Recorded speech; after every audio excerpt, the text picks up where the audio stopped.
अनुपात देखिए,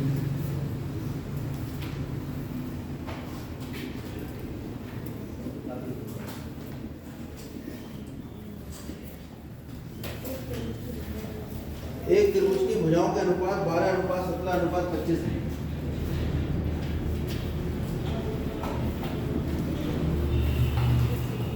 तीन भुजाएं हैं, इनकी भुजाओं के अनुपात कहाँ देगा बेटा? क्या ढूंढ रहा है, क्या ढूंढ रहा है?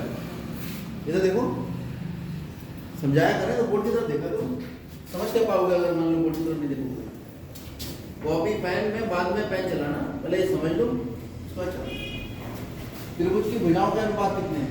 यानी एक का मान ए हो गया, एक का बी कह दो और एक का सी। तो ए अनुपात बी अनुपात सी हमें देते 25:17:12। तो अगर हमें अनुपात दिया होता है तो हम एक अनुपातिक नियतांक मान लेते हैं, ये पढ़ा होगा आपने। मान ले हमने माना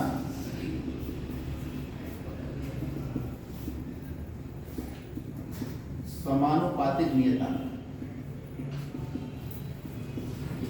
x। क्यों मानते हैं? क्योंकि ये अनुपात बराबर है, कोई जरूरी थोड़ी है कि a जो है वो 25 ही हो जाएगा। ठीक है, इसको 2 से गुणा कर दो, इसको 4 से गुणा कर दो, तो अनुपात के मान बदलते चले जाएंगे। इसका मतलब a का मान फिक्स नहीं है, तो हमने अनुपातिक नियतांक मान लिया है x, यानी a का मान हो गया 25 गुणा x। 25 होगा तो x का मान 1 निकल आएगा, b का मान हो गया, c का मान। अब क्या कर रहे हैं? परिमाप 540 है।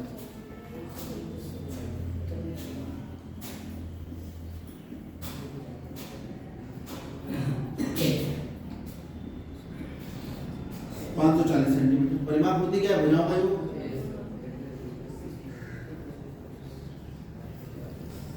ये का मान लगाओ,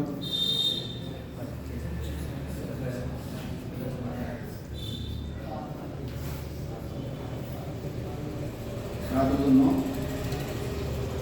7 5 12 14, 2 1 3 1 4 1 5।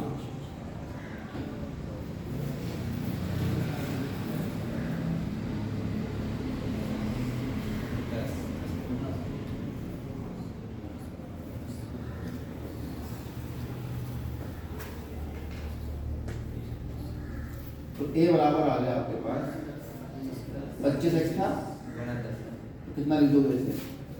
बराबर 25 गुणा 10 बराबर 200। ऐसे b का मान 17x है, 17 गुणा 10 बराबर 100, और c का मान है हमारे पास। अब आप लिख सकते हो, अब आप लिख लीजिए क्योंकि आप समझाने के लिए कुछ ज़्यादा नहीं। बराबर 12 गुणा 10 बराबर 100। और जब हम बोला करें तो तुरंत कर देखिए। अगर हम अब हमें निकालना है क्षेत्रफल, तो क्षेत्रफल निकालने के लिए निकालना पड़ेगा एस होता है a प्लस बी प्लस सी। तो तीनों का योग वैसे भी दे ही रखा है, कितना है? 540 के परिमाप ही।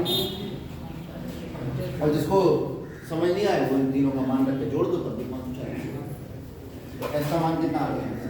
2 दूनी 4, उतार दे रहो।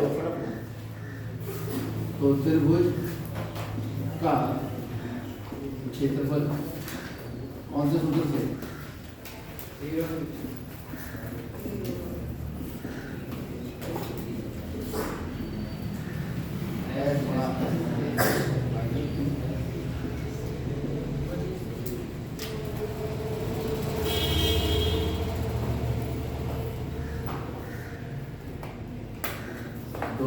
माइनस a का मान कितना है? 150। 270 माइनस 170, 270 माइनस 170।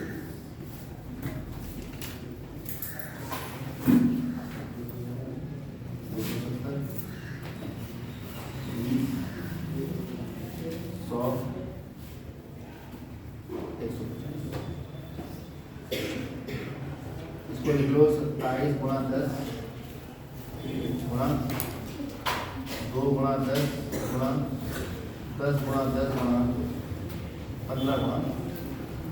पहले 10 ही बाहर निकाल लो, 10 दो बार आ रहा है, यहाँ 10 दो बार आ रहा है, तो 10 गुणा 10 तो बाहर आ रहा है।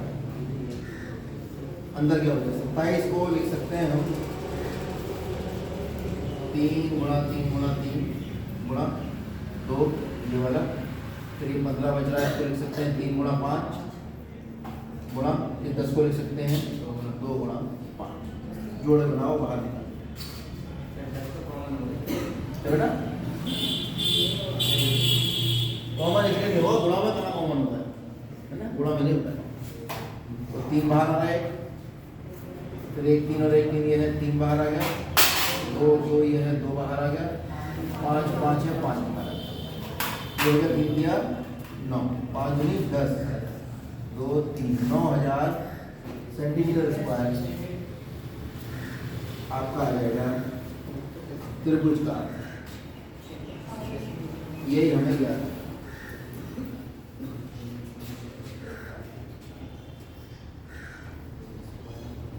इसके बाद अगली प्रश्नावली पे आ जाइए। इसमें चौथा सवाल सबसे पहले, उसके बाद बात है प्रश्नावली 12 पॉइंट किताब में निकाल लीजिए, समझ लो पहले 248 पेज। सवाल है कि एक त्रिभुज और एक समांतर चतुर्भुज, ये है सवाल नंबर 4। एक त्रिभुज बना है, एक समांतर चतुर्भुज बना है, ये है समांतर चतुर्भुज।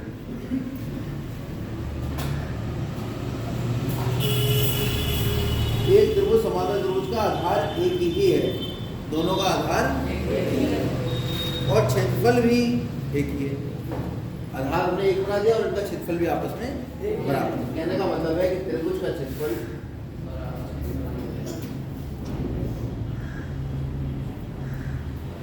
बराबर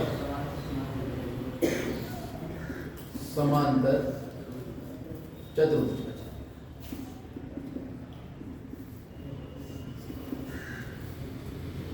यदि त्रिभुज की भुजाएं 26 28 और 30 हैं, यानी त्रिभुज की भुजाएं हैं एक 26 एक 28 और एक 30। अब ये समान आधार वाली है, वो कौन सी भुजा है? और समांतर चतुर्भुज 28 सेंटीमीटर के आधार पर। इसका मतलब ये वाली भुजा कितनी हो जाएगी? क्योंकि इसी पर समांतर चतुर्भुज बनता है और इसी पर त्रिभुज बनता है। और बाकी दो भुजाएं एक 26 है और दूसरी 30। तो त्रिभुज का क्षेत्रफल निकालेंगे पहले। ए का मान 28, बी का मान 26 और सी का मान 30, सभी सेंटीमीटर में। एस निकाल देंगे तुरंत।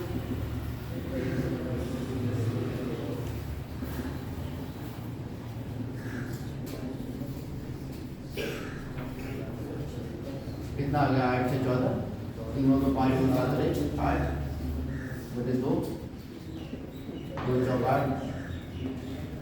तो आपके पास त्रिभुज का क्षेत्रफल मिलेगा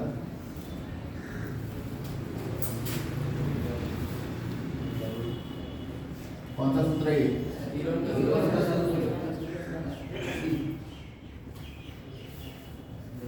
42 गुणा 42 माइनस 28, 42 माइनस 36, 42 माइनस 42 गुणा 14 गुणा 16 गुणा 12। कितना आ रहा है? 14 42 होता है गुणा 14 अपनी जगह।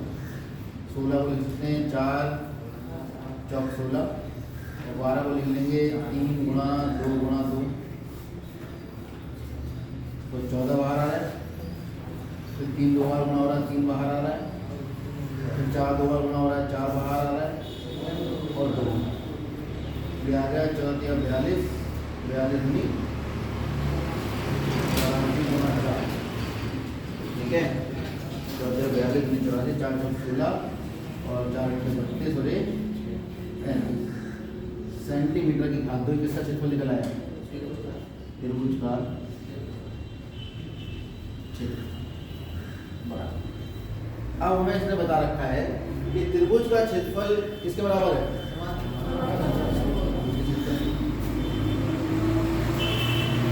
इसकी त्रिभुज का क्षेत्रफल बराबर समांतर चतुर्भुज का क्षेत्रफल। ये बात हमें दिया है, सवाल में थी। तो त्रिभुज का क्षेत्रफल कितना है?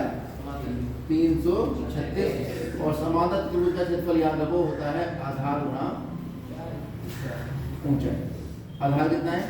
28 गुणा ऊंचाई 336 को 28 भाग करेगा, क्या निकल आएगा? ऊंचाई। कर लो भाई, 4 से काट लो, 4 7 28, 4 8 32, 4 4 16, 7 1 7, 7 9 14। तो ऊंचाई आपके पास निकल आई 12 सेंटीमीटर। अतः समांतर चतुर्भुज की ऊंचाई 12 सेंटीमीटर होगी। इंक खत्म हो गई है, इसलिए ये बात आप ठीक है लिख लीजिए।